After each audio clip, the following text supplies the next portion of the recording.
It was summertime on the island of Sodor. The engines were very busy. More tourists were arriving at the airport, which made the engines rushed off their wheels.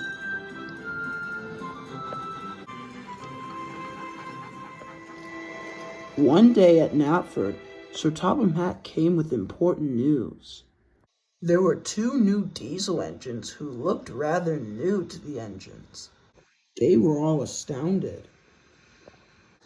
"The airport has kept you all very busy," boomed Sir Topham Hatt. "To add to that, I have ordered these 2 diesels from the other railway to help out. This here is Scarlett and Wilson." "Splendid to meet you," they tooted. "Now I've brought you 2 to help with the extra tourist runs here. And as you can see from my engines, we've been in need of another engine here." "Achoo! Bless you, Henry," puffed Thomas. "All this extra work is making my firebox tingle," panted Henry. "Don't worry," smiled Scarlett. "We'll do you a favor. You deserve a rest." And she oiled away. Oh, that's Scarlett," muttered Wilson. Then he whispered to Thomas, "Gets way too ahead of herself sometimes." And he raced after her. Soon the diesels took the other engines by surprise. Wilson handled the passenger runs well. When he reached the first station, they were very impressed. He even took Jeremy by surprise. But I'm sorry to say, he allowed the attention to go to his radiator. Whenever one of the other engines passed, he would call, "Cheerio! Make way for a fine engine such as myself." Scarlett, on the other hand, was an excellent freight engine. She was delighted to help the other big engines with the heavy workload and gave them a good run for their money. Scarlett, however, had autism, and that was a good thing. Before she was given a job, she would always ask the yard manager and her driver the full explanation of what needed to be done and how things worked. This didn't bother the other engines, though, as they grew very fond of her. Later, at their warm, cozy sheds, they were complimenting each other endlessly. "Emily," exclaimed Scarlett, "is a really fun engine to talk to. She even asked me if I could come see the new route with her. Probably something to do with a Loch Ness monster, I suppose." "Well, you should know," smirked Wilson, "that I am very capable of my speed. Sir Topham Hatt could not have had the whole work done if it weren't for me. Passengers are important." "Freights are important too," Scarlett protested. "Without them, we wouldn't be really useful." "I'm not saying anyone should be useless," Wilson said, rolling his eyes. "I'm saying the Express is supposed to be the pride of the line. But it can't without you jauntering with that waste of products you call freight." Scarlett looked serious. "I don't think you should be insulting how things are transported here. And I believe you're just being modest," said Wilson sarcastically. "Now off to sleep with us." So they went to sleep, but they still had their differences the next morning. Needless to say, it became a friendly rivalry. Later, Wilson had to stop at the station again. A group of rail journalists were coming to write down Sir Topham Hatt's railway. Wilson was excited. "They'll be sure to write down how fast I am," he thought.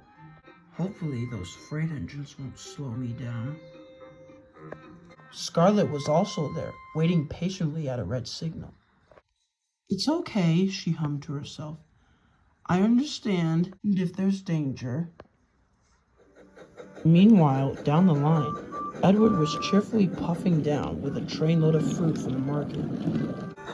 He loved exploring the new airport line and was happy to get away from the other big engines for a while.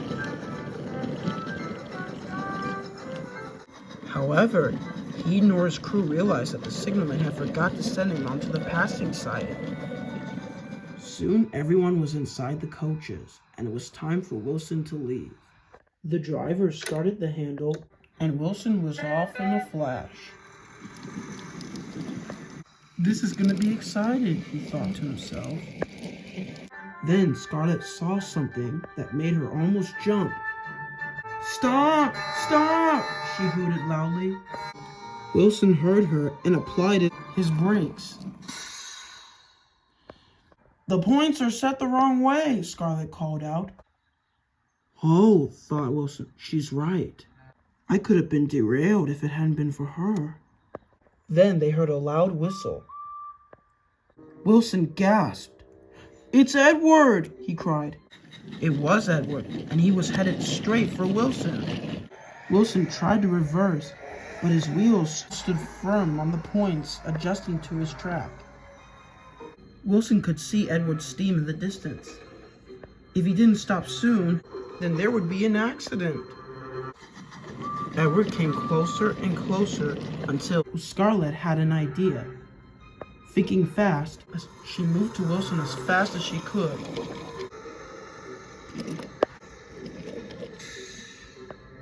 "Okay, now," she called to her driver, who quickly put out a red oil flag and had just set the points for Edward to clear onto another track. As soon as they saw Edward, Wilson braced himself. "Oh my!" cried Edward. He then slammed on his brakes. And before there was a collision, he was set onto a siding, avoiding Wilson and Scarlett.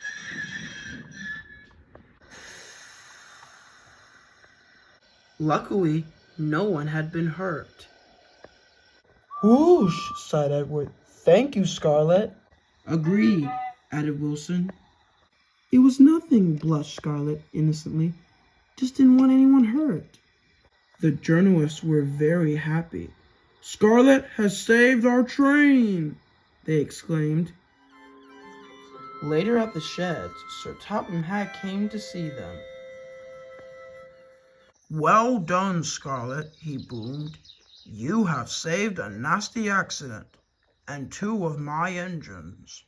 "I'm just glad I could help," smiled Scarlett. "I will say you are very modest," added Sir Topham Hatt, "which is more than I can say for most engines," he said, turning to Wilson. "Yes, sir," sighed Wilson sadly. "I'm sorry if I've offended you." "You are real useful, Scarlett. All I do is boast all the time." "Oh, don't worry about it," smiled Scarlett.